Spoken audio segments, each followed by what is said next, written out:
Te damos la bienvenida a la unidad introductoria sobre atención inicial del trauma. En ella, desarrollaremos una síntesis de los principios fundamentales para la atención inicial de pacientes traumatizados, con el objetivo de mejorar la calidad de la respuesta de los sistemas de salud. Comencemos. El manejo preciso y oportuno de los pacientes traumatizados en el departamento de emergencias es un proceso crítico que influye significativamente en los resultados. El marco conceptual de la atención inicial del trauma ha demostrado una clara mejoría de la mortalidad. Desarrollado por el American College of Surgeons dentro del curso de ATLS, Soporte Vital Avanzado en Trauma, su enfoque central consiste en identificar primero las lesiones potencialmente mortales, para después avanzar hacia una evaluación secundaria más detallada. Este enfoque se estructura a través de la secuencia A, B, C, D, E, que organiza las prioridades en dos grupos. Primero, las lesiones que ponen en riesgo la vida en forma inmediata y luego, las que lo hacen en forma diferida. ¿A qué responde la secuencia A, B, C, D, E? Hacé clic en cada letra para averiguarlo. Vía aérea.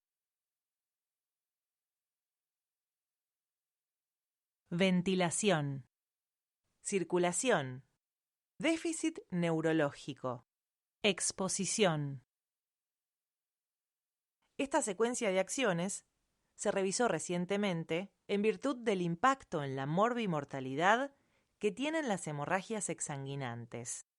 Por esto, algunas organizaciones sugieren en la actualidad incluir la evaluación de este aspecto en forma previa o concurrente con la evaluación de la vía aérea.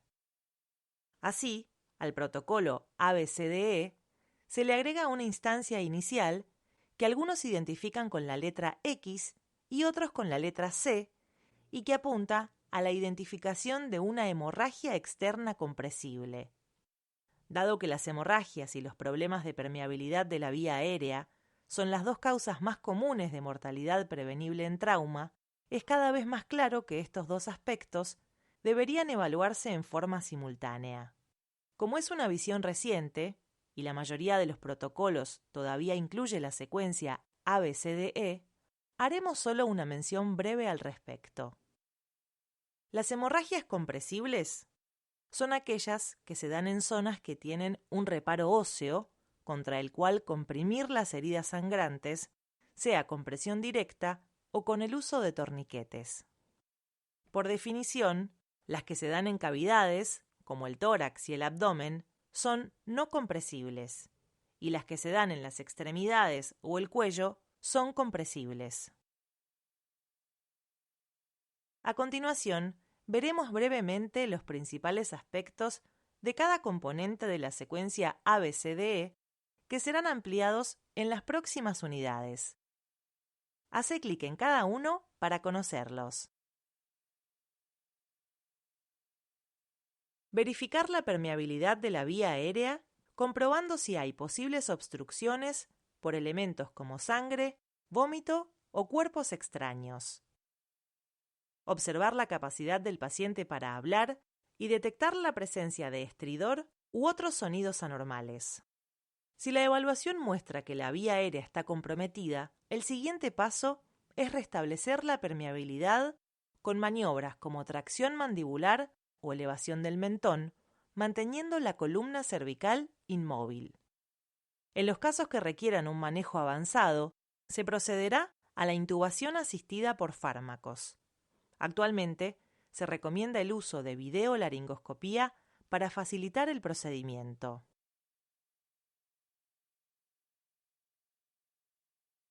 Inspeccionar, palpar y auscultar el tórax para identificar lesiones potencialmente mortales como neumotórax a tensión, neumotórax abierto, hemotórax masivo o lesiones traqueobronquiales.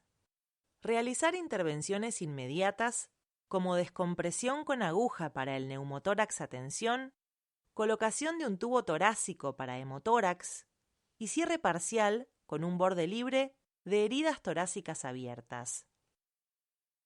En adultos, el lugar recomendado para la descompresión con aguja se ha desplazado al cuarto o quinto espacio intercostal en la línea axilar media, según evidencia actual que sugiere una tasa de éxito superior.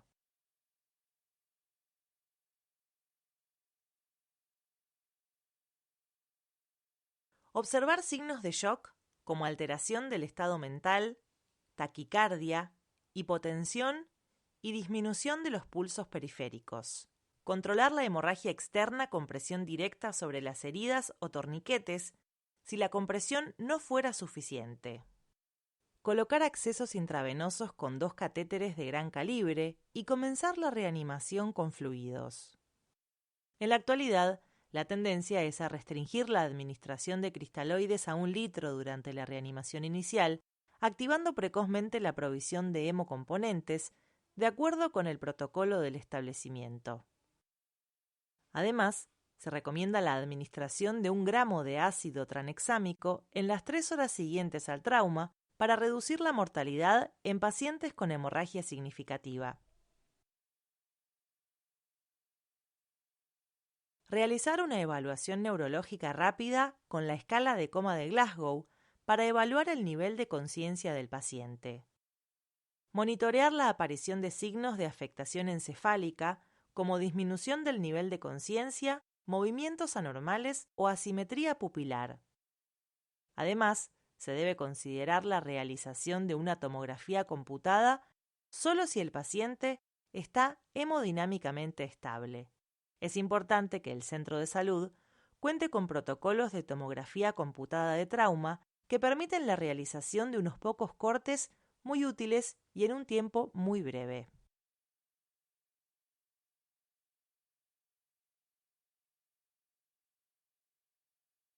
Exponer completamente al paciente para identificar todas las lesiones mientras se previene la hipotermia. Utilizar mantas térmicas, fluidos intravenosos calentados y mantener un ambiente cálido para prevenir la hipotermia que puede exacerbar la coagulopatía, acidosis metabólica y shock.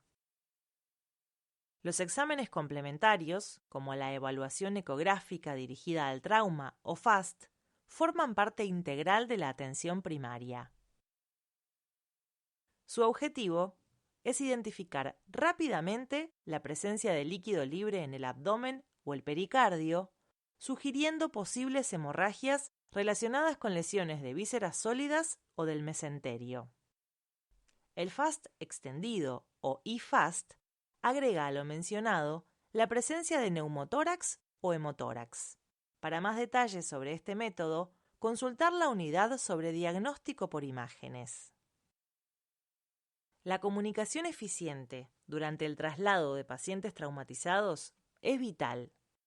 Para eso, se recomienda el uso de la herramienta SAER, SVAR en inglés, explicada en la unidad sobre comunicación en emergencias, para estandarizar el intercambio de información entre profesionales y equipos de diferentes servicios, garantizando la continuidad de la atención y la seguridad del paciente. Finalmente, son relevantes 2 aspectos adicionales. Hace clic en cada uno para ver más. Reanimación con fluidos. Por un lado, existe un cambio claro en la composición de los fluidos de reanimación, una merma de la proporción de cristaloides en favor de la utilización precoz de hemocomponentes en el tratamiento de shock hemorrágico. El objetivo es prevenir la tríada letal, caracterizada por hipotermia, acidosis y coagulopatía. Junto a la incorporación del ácido tranexámico, son los cambios más relevantes de los últimos años. Personas mayores. Este grupo tiene menor reserva fisiológica. Pueden presentar shock con valores normales de tensión arterial sistólica. Por este motivo, se recomienda activar el equipo de trauma con un umbral más bajo de 110 milímetros de mercurio y realizar estudios por imágenes del sistema nervioso central en ausencia de signos neurológicos específicos. Además, las comorbilidades tienen un impacto catastrófico en este grupo etario. duplicando el riesgo de mortalidad en presencia de cirrosis, coagulopatía, enfermedad pulmonar obstructiva crónica, cardiopatía isquémica y diabetes mellitus. Ambos aspectos se desarrollan con más detalle en las siguientes unidades.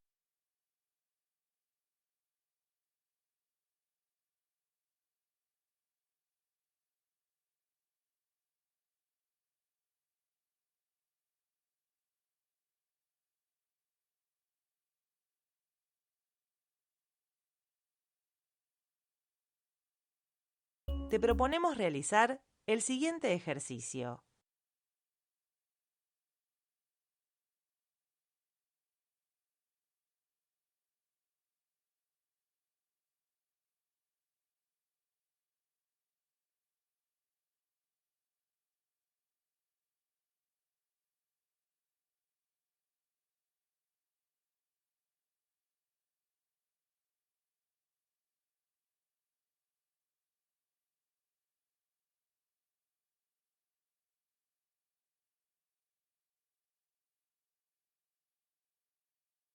Señala las referencias correctas del método ABCDE.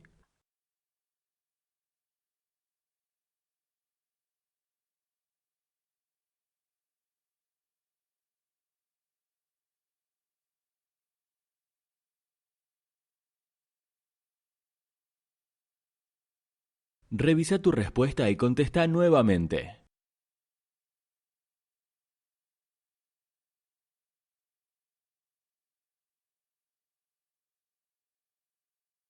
Señala las referencias correctas del método ABCDE.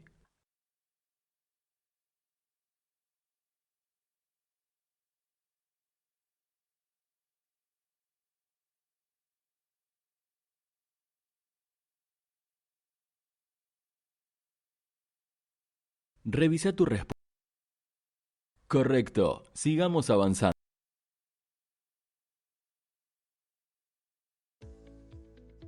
La atención inicial del trauma brinda un marco conceptual claro, actualizado y basado en evidencia para el abordaje de los pacientes traumatizados en el departamento de emergencias. Sus pilares son enfoque sistemático, reanimación con fluidos criteriosa, uso temprano de productos sanguíneos y consideración de las poblaciones con requerimientos especiales como niños, embarazadas o personas mayores. Todos ellos aumentan la calidad de la atención y mejoran los resultados en los pacientes. Nos vemos en las siguientes unidades.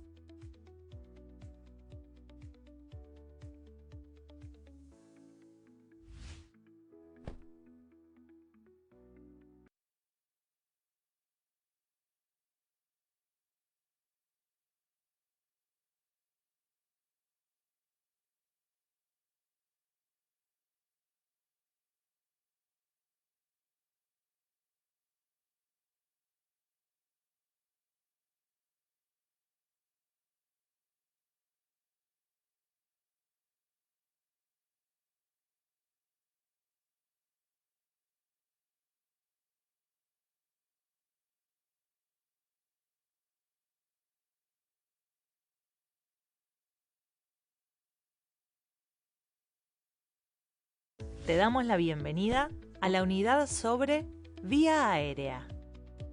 El manejo adecuado de la vía aérea es esencial en la atención del paciente traumatizado. Si no se interviene a tiempo, una vía aérea comprometida puede llevar a la muerte. En esta unidad, analizaremos los criterios de evaluación de la permeabilidad, los procedimientos para su apertura y el uso de dispositivos avanzados de control.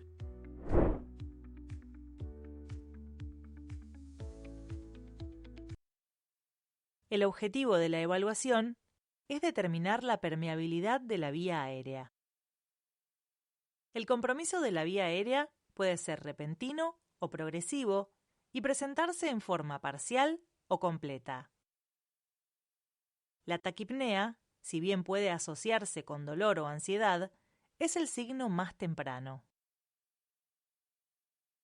La obstrucción de la vía aérea es una de las 3 causas de muerte temprana evitable en el paciente lesionado, junto con la hemorragia y las lesiones graves del sistema nervioso central. La obstrucción puede producirse por las mismas estructuras normales en un paciente con alteración de la conciencia cuando la lengua desciende hacia la faringe, u obstrucción directa por cuerpos extraños o secreciones. ¿Cómo se evalúa la permeabilidad de la vía aérea?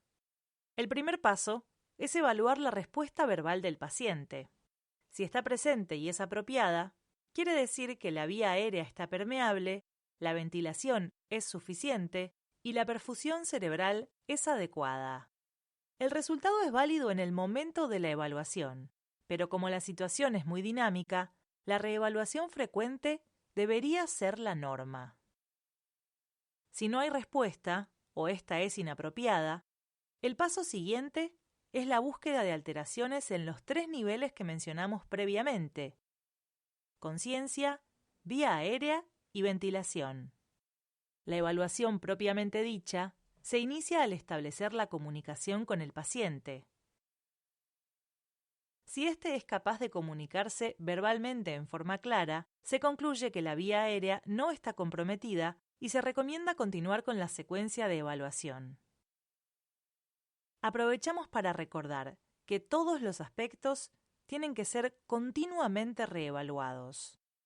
En un paciente inconsciente, con ruidos respiratorios anormales, como ronquidos, uso de músculos accesorios o respiración irregular, debería procederse de la siguiente manera: apertura de la vía aérea con tracción mandibular o elevación mandibular sin hiperextender el cuello. Si la vía aérea está obstruida por secreciones, se realizará aspiración. Si se observa un cuerpo extraño en la boca, se procurará extraerlo con una pinza. Si la obstrucción persiste, se procederá al manejo avanzado de la vía aérea. La elección del dispositivo más apropiado para la vía aérea se basa en la capacidad y destreza del operador para colocarlos, la disponibilidad de los dispositivos y, sobre todo, la necesidad del paciente. En esta capacitación solo hablaremos del uso de tubos endotraqueales. La evaluación y las maniobras para establecer la permeabilidad de la vía aérea se realizarán en forma simultánea con la restricción del movimiento de la columna cervical. Cada intento de intubación no debería durar más de 20 segundos. Entre cada intento, el paciente debería recibir oxígeno al 100% por máscara simple o bolseo, dependiendo de su estado ventilatorio y de conciencia. Se recomienda que el equipo cuente con un equipamiento de vía aérea difícil ante la posibilidad de fallo en la intubación con laringoscopía directa. Es importante recordar el concepto de que todo paciente con trauma múltiple, alteración de la conciencia, trauma de cráneo, trauma facial grave o intoxicación debería ser manejado con restricción del movimiento cervical hasta que puedan descartarse o confirmarse la presencia de lesiones espinales. La forma de evaluación se verá más adelante. Sigamos con una actividad.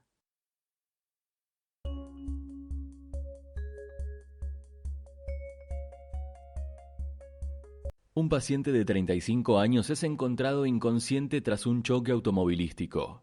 Respira espontáneamente, pero presenta ronquidos audibles y uso de músculos accesorios.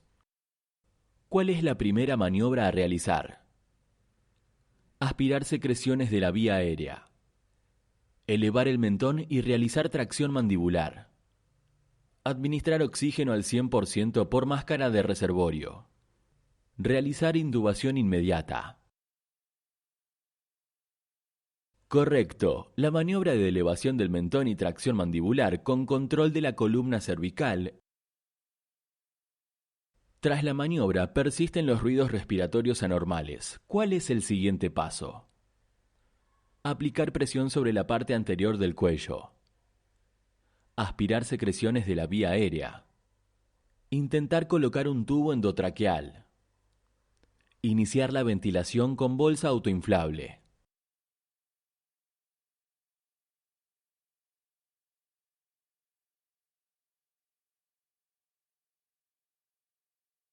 Incorrecto. Si la vía aérea está obstruida, la ventilación con bolsa puede ser ineficaz. Es necesario despejar primero la vía aérea. Correcto. La aspiración de secreciones ayuda a eliminar obstrucciones y mejorar la permeabilidad de la vía aérea.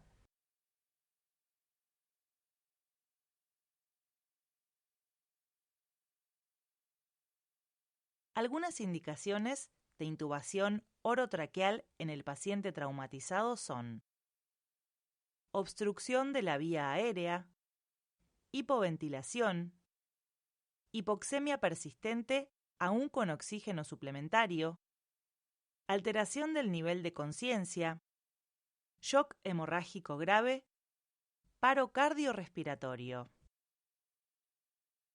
En pacientes con inhalación de humo, la intubación orotraqueal debe realizarse si presentan quemadura cutánea mayor, quemadura mayor y o síndrome inhalatorio con un tiempo de traslado prolongado hasta el hospital de destino y obstrucción inminente de la vía aérea por quemadura facial moderada a grave, quemadura orofaringia moderada a grave, quemadura de la vía aérea moderada a grave por endoscopía.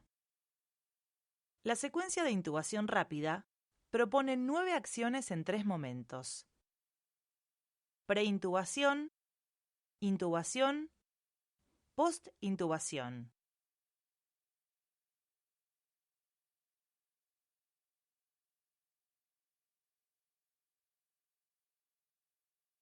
La preparación se refiere a la revisión del funcionamiento del equipo: vías endovenosas e intraóseas, aspiración, bolsa autoinflable y máscara de reanimación, oxígeno, laringoscopio, preferentemente con video, tubos endotraqueales de diferentes tamaños y estilete para la colocación, kit de vía aérea quirúrgica, medicación, monitor. La preoxigenación prolonga la tolerancia del período apneico.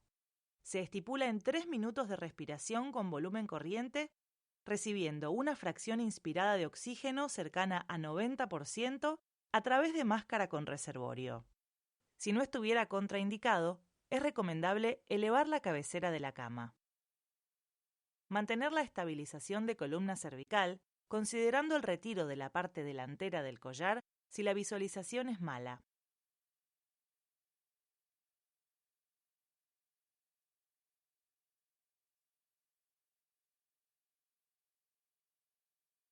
Intubación. Administrar las drogas. Posicionar al paciente. Realizar la intubación endotraqueal una vez confirmado el bloqueo neuromuscular. Si la visión laringoscópica es mala, se recomienda aplicar presión sobre la parte anterior del cuello para desplazar la laringe hacia el dorso del paciente. Además, considerar el uso de un endoscopio flexible o la colocación de un dispositivo supraglótico.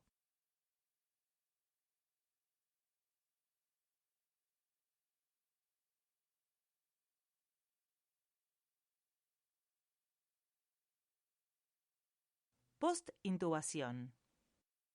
Confirmar la intubación traqueal por visualización directa del tubo entre las cuerdas vocales, por la capnografía si estuviera disponible, o por elevación simétrica de ambos hemitórax y ruidos torácicos.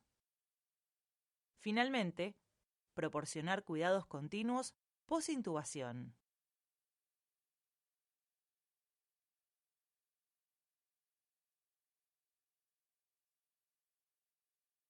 En el procedimiento, se recomienda usar 2 grupos de drogas: un sedante o hipnótico y un bloqueante neuromuscular. Del primer grupo, la recomendación actual es usar etomidato o ketamina en las dosis que se sugieren en pantalla. Del segundo grupo, succinilcolina, rocuronio o becuronio, según las dosis recomendadas, tanto por vía intravenosa como intraósea. Continuemos con la siguiente actividad.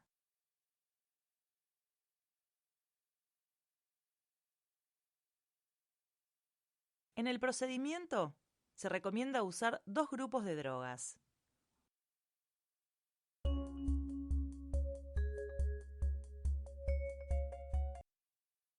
Un paciente politraumatizado sufrió una caída de altura, presenta una contusión pulmonar, una fractura de fémur y un traumatismo cráneoencefálico grave. Tiene un puntaje de Glasgow de 6, recibe oxígeno por máscara con reservorio y la saturación de oxígeno es del 93%. ¿Cuál es la indicación más clara de intubación orotraqueal en este paciente? Hipoxemia, contusión pulmonar, incapacidad para mantener la vía aérea permeable, politrauma. Correcto. En todo paciente con un puntaje de Glasgow de 8 o menos, debería evaluarse la necesidad de intubación, dado que la disminución del nivel de conciencia se asocia con una incapacidad para mantener la vía aérea permeable.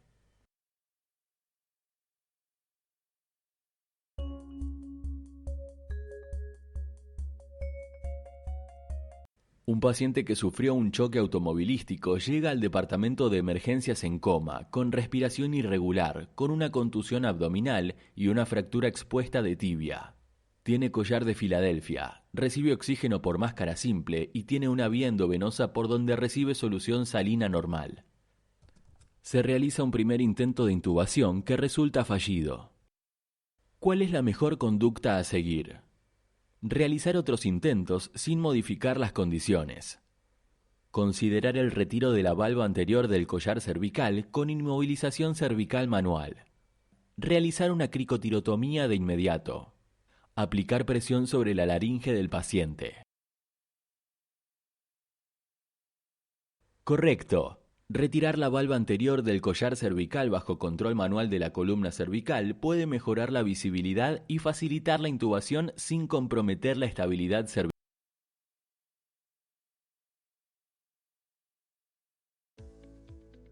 El adecuado manejo de la vía aérea en el paciente traumatizado es clave para prevenir la hipoxia y mejorar la supervivencia. La evaluación continua, el uso de maniobras apropiadas y la intubación rápida cuando esté indicada son pilares fundamentales para garantizar una atención segura y efectiva. Nos vemos en las siguientes unidades.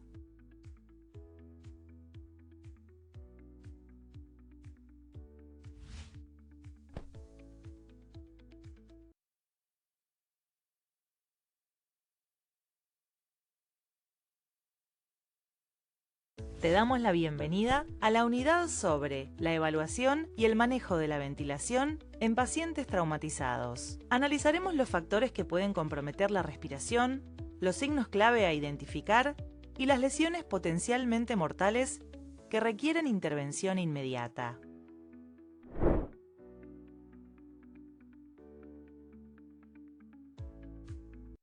Una vez asegurada la permeabilidad de la vía aérea, con restricción del movimiento de la columna cervical, se deben evaluar la ventilación y la oxigenación.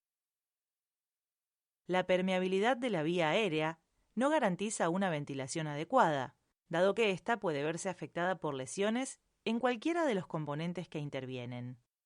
La vía aérea, el nervio frénico, el diafragma, la pared torácica o alguna alteración del sistema nervioso central que modifique el patrón ventilatorio.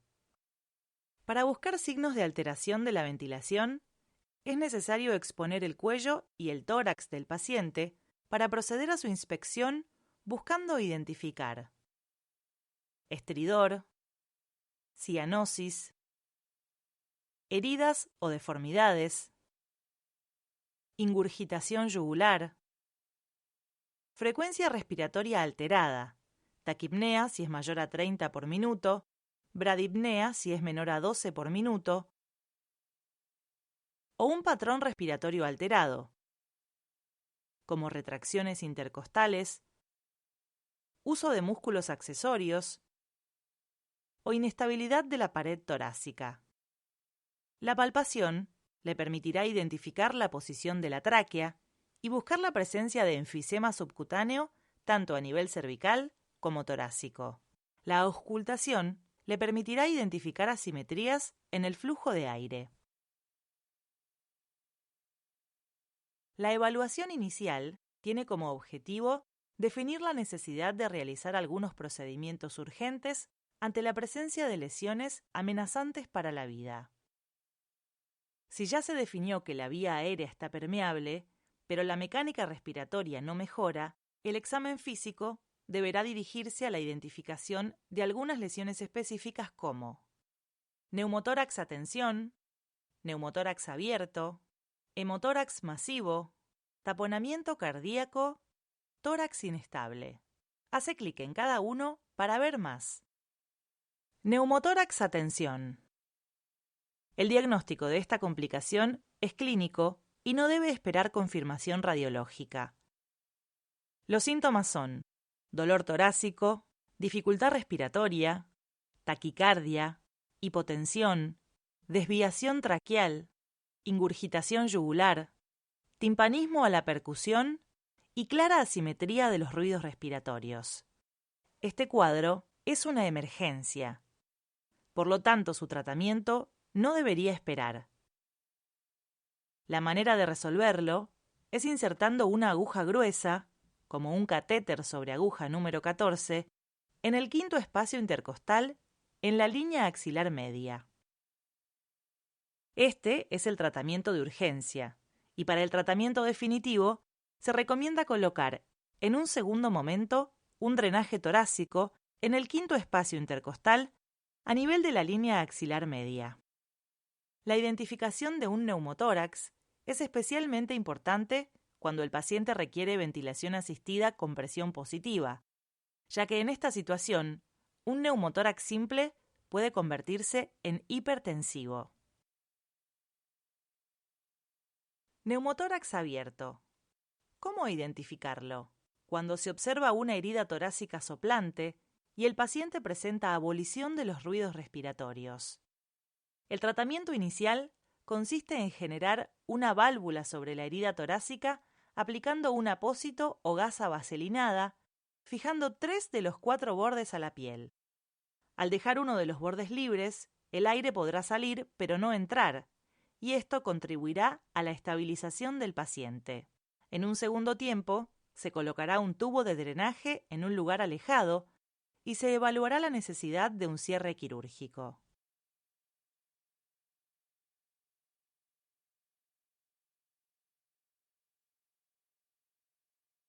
El hemotórax masivo se define como una rápida acumulación de sangre en la cavidad torácica, tanto como para limitar la expansión pulmonar. En términos de volumen, suele hablarse de más de 1.500 mililitros, pero esto depende del tamaño del paciente. Es consecuencia de heridas penetrantes grandes o múltiples. El diagnóstico se sospecha por la abolición de los ruidos respiratorios, la matidez a la percusión y, en algunos casos, de la inestabilidad hemodinámica. El tratamiento de urgencia es la descompresión de la cavidad torácica mediante un drenaje controlado y la restitución del volumen sanguíneo perdido. Posteriormente, se buscará la causa del sangrado. El taponamiento cardíaco se presenta cuando se acumula sangre en el pericardio, impidiendo los movimientos de contracción y relajación cardíacos. Es más común en pacientes con lesiones torácicas penetrantes, especialmente cuando se presentan a la izquierda del esternón, aunque si la magnitud del impacto fue significativa, también puede verse en trauma contuso. El diagnóstico se da por la tríada de Beck, que incluye elevación de la presión venosa central, hipotensión y ruidos cardíacos apagados. Clínicamente puede encontrarse ingurgitación yugular, aunque depende del volumen circulatorio efectivo, pulso paradojal o disminución de la onda de pulso durante la inspiración, signo de Kussmaul o aumento de la PVC durante la inspiración, y en los casos más graves, actividad eléctrica sin pulso. Más allá de los signos clínicos, uno de los 4 puntos a inspeccionar en el FAST es la visión subsifoidea, que puede identificar el líquido pericárdico. El tratamiento de emergencia se dirigirá a aumentar la volemia a través de la administración de fluidos endovenosos. Y en caso de contar con personal experimentado, realizar una punción pericárdica por vía subsifoidea bajo control ecográfico, ya que la evacuación de una pequeña cantidad de sangre, 15 a 20 mililitros, puede tener un impacto clínico significativo.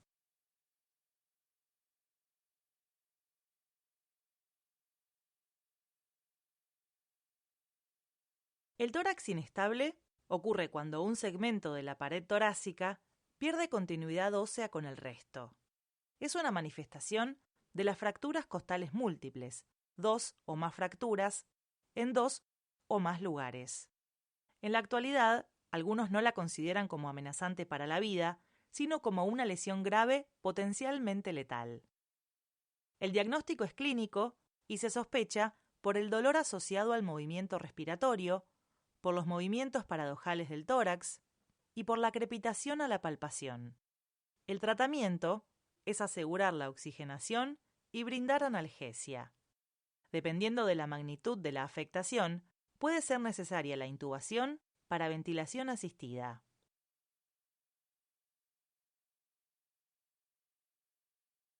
Repasar los conocimientos realizando la siguiente actividad. Podrás intentarlo más de una vez si tu respuesta... Sos parte de un equipo de emergencia y recibís un paciente traumatizado tras una colisión vehicular. Al evaluarlo, presenta cianosis, taquipnea, una frecuencia respiratoria de 35 ciclos por minuto y uso de músculos accesorios. ¿Cuál es el siguiente paso más importante en la evaluación inicial del paciente? Administrar oxígeno suplementario y evaluar nuevamente en 10 minutos. Luego de confirmar la permeabilidad de la vía aérea, inspeccionar, palpar y auscultar el tórax para identificar signos de compromiso ventilatorio. Administrar analgesia y tranquilizar al paciente. Solicitar una radiografía de tórax. Correcto. Es fundamental realizar una evaluación sistemática de la ventilación en la evaluación primaria del paciente traumatizado. Continuemos con un segundo caso clínico. Estás atendiendo a un paciente con trauma torácico cerrado como consecuencia de un choque donde la víctima conducía el auto. El paciente presenta un hematoma en el hemitórax derecho, dificultad respiratoria, taquicardia, desviación traqueal hacia la izquierda, timpanismo a la percusión y ruidos respiratorios ausentes en el hemitórax derecho. ¿Qué lesión sospechás en un primer momento? Hemotórax derecho, tórax inestable, taponamiento cardíaco, neumotórax atención. Correcto. El neumotórax atención es una de las entidades que pueden poner en riesgo. En el caso anterior, ¿cuál de las siguientes intervenciones considerás que debería realizarse de inmediato? Administración de líquidos intravenosos y monitoreo. Intubación orotraqueal y ventilación con presión positiva. Descompresión torácica con aguja gruesa.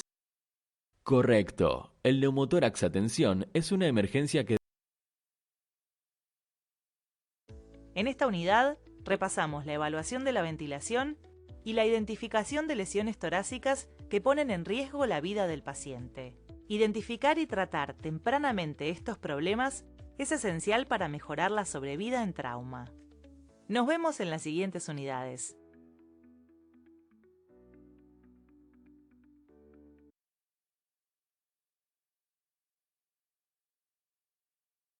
Te damos la bienvenida a la unidad sobre la evaluación del estado circulatorio en la atención inicial del paciente traumatizado.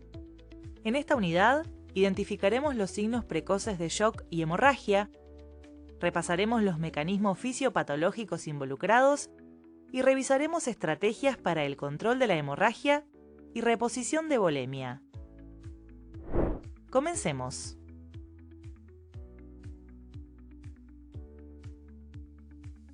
La evaluación del estado circulatorio durante la atención inicial tiene 2 objetivos. Diagnosticar el shock para iniciar la reanimación hemostática. Diagnosticar el o los sitios de sangrado para controlar la hemorragia. Tal como sucede durante la evaluación de la vía aérea y la ventilación, es fundamental identificar signos precoces de problemas que pueden poner en riesgo la vida del paciente. Antes de seguir, repasemos algunos conceptos básicos. Hace clic en cada uno para saber más. La normovolemia se considera la condición hemodinámica basal sin signos de hipovolemia ni shock. La hipovolemia se caracteriza por una respuesta inicial compensatoria con aumento de la frecuencia cardíaca y cambios en la perfusión periférica.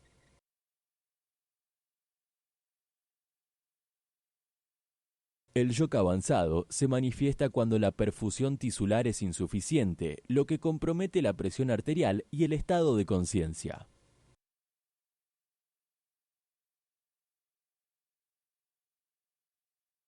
Las causas del compromiso circulatorio en un paciente traumatizado son diversas.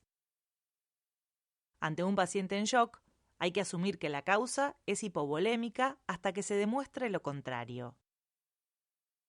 La búsqueda del origen de la hemorragia debería realizarse en simultáneo con la reanimación. El volumen sanguíneo de un adulto se estima en 70 mililitros por kilo de peso corporal. Por ejemplo, un hombre que pesa 70 kilos tiene un volumen de sangre circulante de aproximadamente 5 litros. Estas estimaciones se hacen en base al peso ideal, por lo que en adultos se mantiene bastante constante. En niños, la proporción es mayor, alrededor de 80 mililitros por kilo. Existen diferentes fórmulas para calcular el volumen sanguíneo. En el siguiente enlace podrás consultar diferentes calculadoras.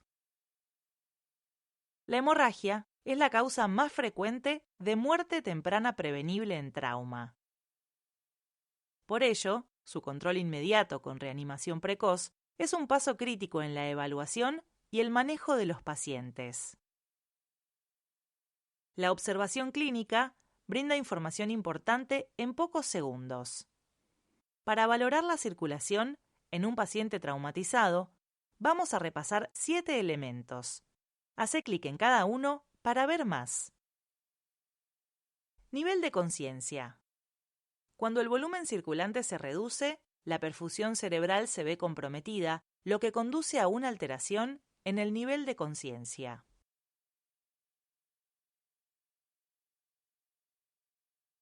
Perfusión de la piel. Un paciente hipovolémico puede tener manifestaciones cutáneas diversas, como palidez, frialdad y relleno capilar prolongado.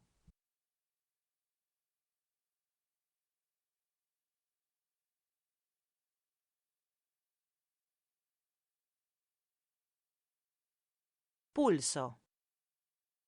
Un pulso rápido y filiforme es signo de hipovolemia. Se debe palpar el pulso central bilateralmente a través de la arteria femoral o carótida para evaluar su calidad, frecuencia y regularidad. La ausencia de pulsos centrales, que no puedan ser atribuibles a factores locales, requiere reanimación inmediata.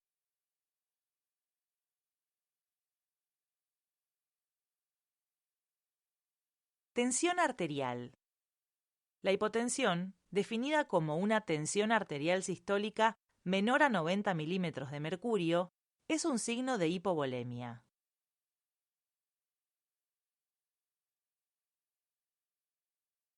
Índice de shock. El índice de shock se calcula como la frecuencia cardíaca dividida por la presión arterial sistólica y ha sido propuesto para predecir la hipovolemia temprana. Si bien existen distintos puntos de corte, con variaciones en su interpretación clínica, en las poblaciones no embarazadas el índice normal es de 0,5 a 0,7 y un índice mayor o igual a 0,9 se correlaciona con mayor mortalidad y morbilidad.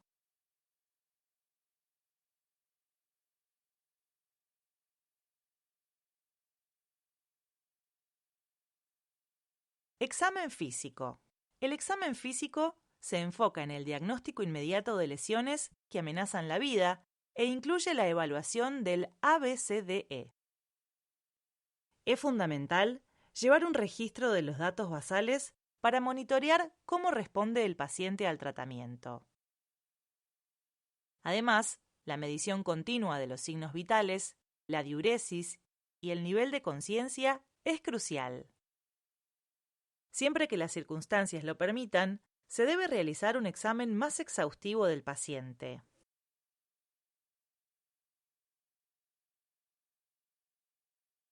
Imágenes.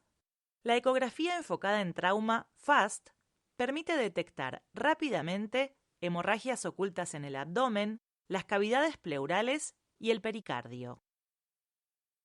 Este procedimiento no requiere el traslado del paciente y puede repetirse todas las veces que sea necesario.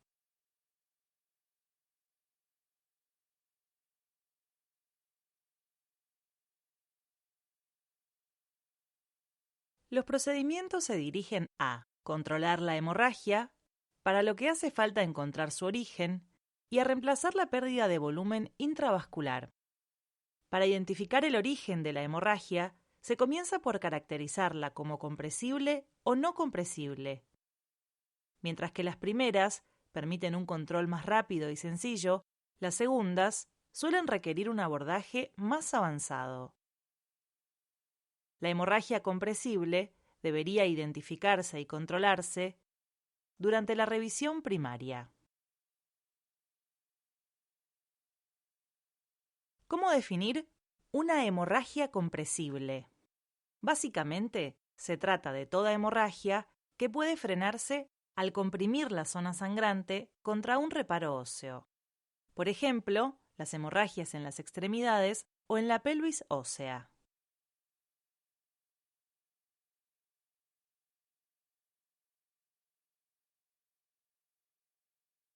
¿Cómo manejar una hemorragia compresible externa?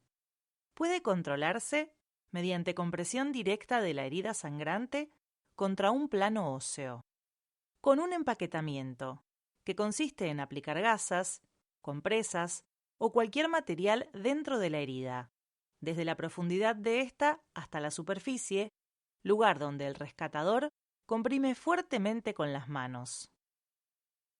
Tanto la compresión como el empaquetamiento pueden hacerse con gasas comunes o, en caso de contar con ellas, gasas hemostáticas. Mediante el uso de torniquetes, dispositivos con efectividad comprobada para limitar la pérdida de sangre producida por una lesión grave en una extremidad. Los torniquetes solo deberían usarse cuando la compresión directa no fue efectiva y el paciente continúa con un sangrado copioso. Más adelante veremos algunas especificaciones al respecto. En hemorragias en el cinturón pélvico, la compresión externa vitrocantérea disminuye el volumen y controla el sangrado secundario. Para este fin, puede utilizarse un dispositivo comercial, como un torniquete, o uno artesanal, como una sábana. Lo esencial es la aplicación en el sitio correcto.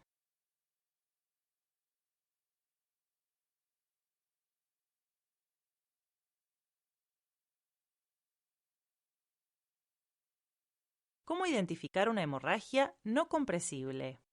Lo primero es la localización. Puede darse en zonas que se comportan como cavidades, reales o virtuales, y son la cavidad torácica, la cavidad abdominal, la cavidad pelviana y el retroperitoneo. Son ejemplos de ello: el hemotórax masivo, el hemoperitoneo por lesión de órgano sólido o lesión vascular mesentérica, o las lesiones de grandes vasos en el retroperitoneo. Estas lesiones pueden darse en casos de trauma penetrante por armas de fuego o armas cortantes, o en lesiones graves por objetos transfixiantes. El manejo inmediato dependerá de las capacidades del lugar, pero si el paciente se encuentra inestable hemodinámicamente, es muy probable que necesiten resolución quirúrgica. El manejo definitivo de las lesiones de vísceras macizas puede requerir cirugía o procedimientos intervencionistas dependiendo de la severidad de la lesión y de las características de la institución de salud.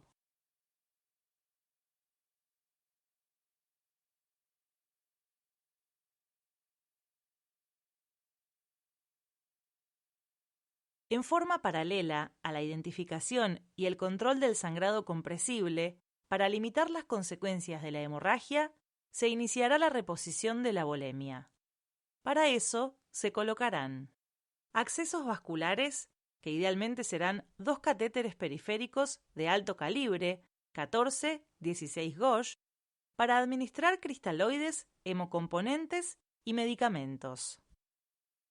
Ante un paciente en shock, si en 90 segundos no puede colocarse la vía, se recomienda continuar con vía intraósea, vía venosa central o un acceso venoso por venotomía. Idealmente, el acceso venoso se usará inicialmente para tomar una muestra de sangre que servirá para conocer el grupo y factor, establecer la compatibilidad y dar aviso al servicio de hemoterapia. Identificar alteraciones de la coagulación con coagulograma básico o tests viscoelásticos. Detectar un embarazo y realizar un perfil básico predeterminado de hematimetría y química sanguínea. Recordá que ningún paciente puede morir en shock sin un acceso vascular. Como se dijo previamente, la presencia de shock en un paciente traumatizado debería asumirse como de causa hipovolémica hasta que se demuestre lo contrario. En la actualidad, en relación a la reposición de la volemia, no se recomienda usar grandes volúmenes de cristaloides. En lugar de ello, el equipo de salud debería identificar la presencia de shock, frente a lo cual debería colocar un acceso vascular y administrar de 500 a 1000 mililitros de cristaloides isotónicos como Ringer lactato o solución salina normal si el paciente tiene trauma de cráneo, mientras se evalúa la posibilidad de sangrado persistente.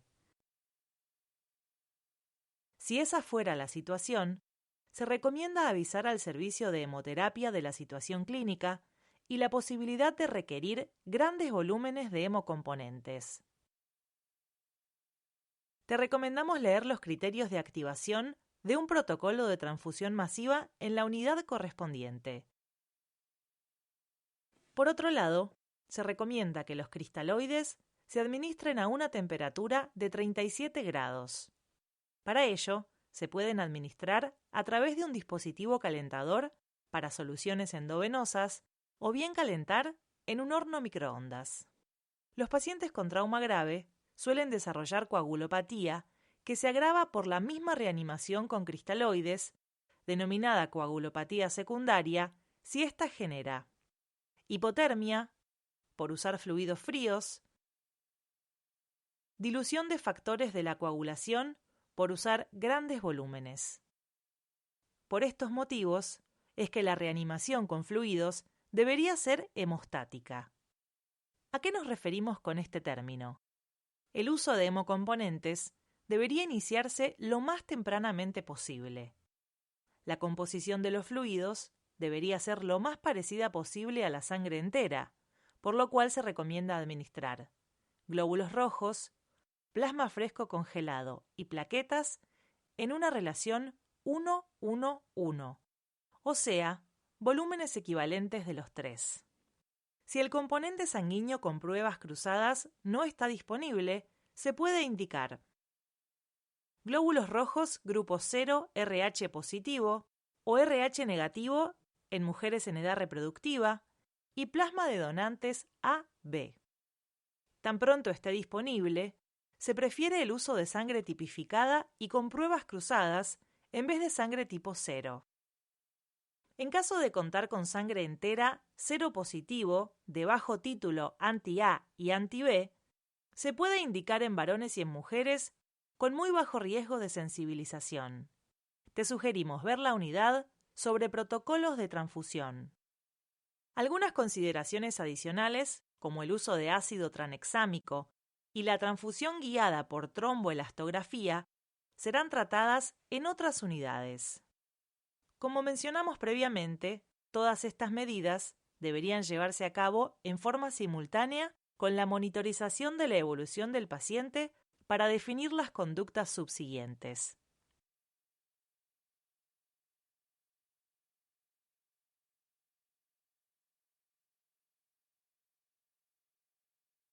En conclusión, la hemorragia es la principal causa de shock en pacientes traumatizados y su manejo requiere el control inmediato del sangrado y la reposición de la volemia con fluidos isotónicos o hemocomponentes. La evaluación inicial incluye interrogatorios sobre comorbilidades, examen físico y pruebas diagnósticas como radiografías y FAST sin retrasar la reanimación. Es esencial prevenir la hipotermia para evitar la coagulopatía y acidosis. Continuemos con un ejercicio interactivo.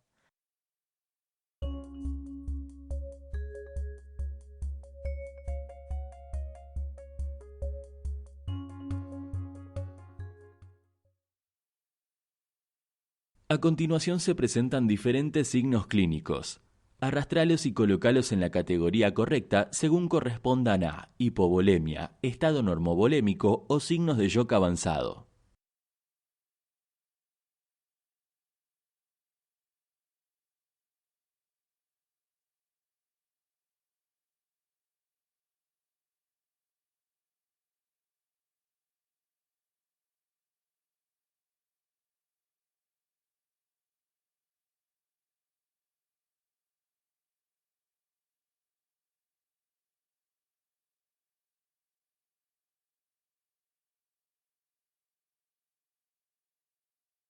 Algunas de tus respuestas no fueron correctas. Revisa la clasificación e inténtalo nuevamente.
La observación clínica brinda información importante en pocos segundos. Para valorar la circulación en un paciente traumatizado, vamos a repasar 7 elementos. Hace clic en cada uno para ver más. Nivel de conciencia. Cuando el volumen circulante se reduce, la perfusión cerebral se ve comprometida, lo que conduce a una alteración en el nivel de conciencia. Perfusión de la piel. Un paciente hipovolémico puede tener manifestaciones cutáneas diversas como palidez, frialdad y relleno capilar prolongado. Pulso. Un pulso rápido y filiforme es signo de hipovolemia. Se debe palpar el pulso central bilateralmente a través de la arteria femoral o carótida para evaluar su calidad, frecuencia y regularidad. La ausencia de pulsos centrales, que no puedan ser atribuibles a factores locales, requiere reanimación inmediata. Tensión arterial.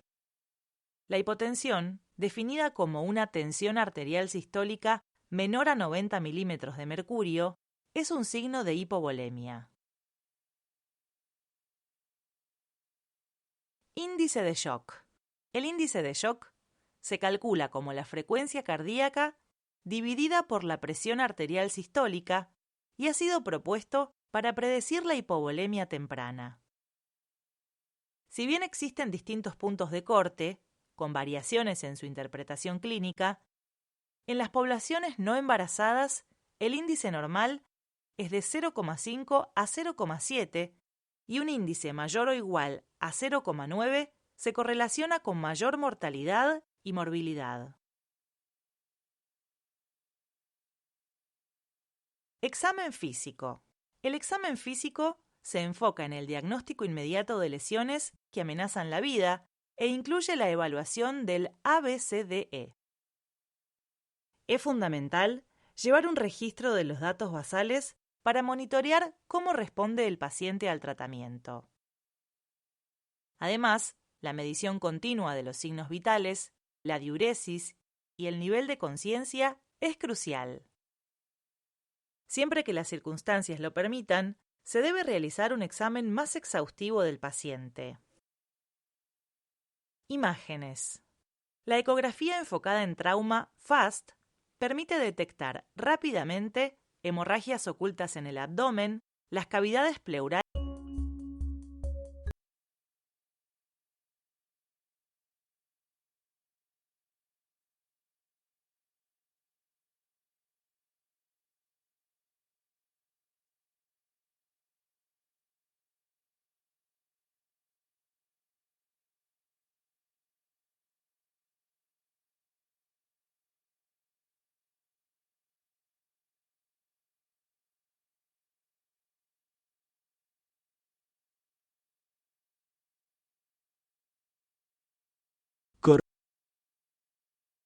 Selecciona la opción correcta. ¿Cuál de las siguientes opciones describe correctamente una hemorragia compresible? Se localiza en cavidades como el abdomen o el tórax. Puede controlarse con compresión directa o torniquetes. Siempre requiere cirugía de urgencia. No puede controlarse solo con maniobras manuales. Correcto. El sangrado en extremidades o zonas accesibles puede ser detenido con estas técnicas. En un paciente con signos de shock, si no pueden obtener un acceso venoso periférico en 90 segundos, ¿cuál es la mejor alternativa? Esperar hasta lograr canalizar una vena periférica. Iniciar reposición con cristaloides fríos. Proceder a un acceso intraóseo o venoso central. No administrar fluidos hasta obtener confirmación de laboratorio. Correcto. Ante la imposibilidad de canalizar una vía periférica en 90 segundos, se debe utilizar una vía intraósea o un acceso venoso central.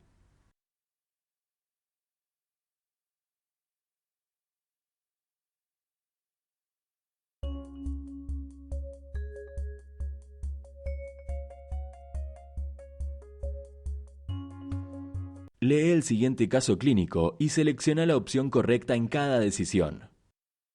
Un hombre de 35 años es trasladado al servicio de urgencias tras un incidente en moto. Al llegar, se observa que está pálido, sudoroso y responde con dificultad a los estímulos verbales. Su pulso es rápido y filiforme, su presión arterial es de 85/60 y su frecuencia cardíaca es de 130 latidos por minuto.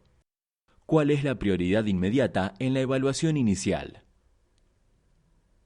Administrar líquidos fríos de inmediato.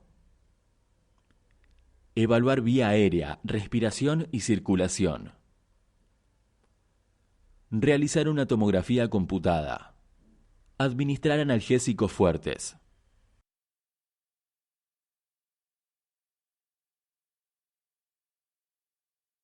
Correcto, la evaluación ABC es clave en la atención inicial del trauma.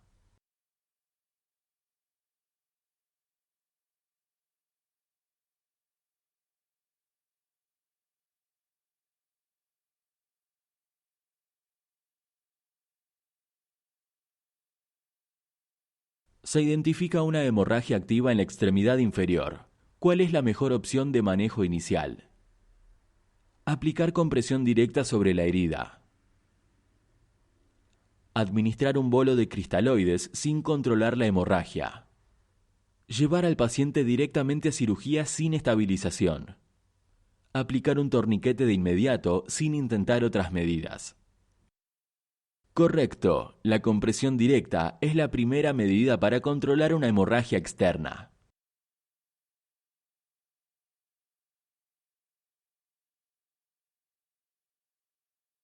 Tras intentar la compresión directa, la hemorragia continúa profusa. ¿Cuál es la siguiente acción recomendada?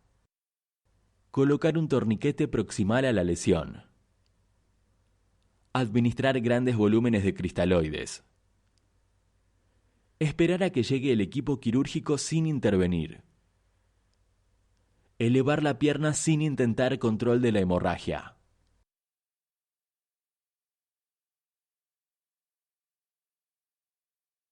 Correcto. Si la compresión directa no controla el sangrado, se debe aplicar un torniquete.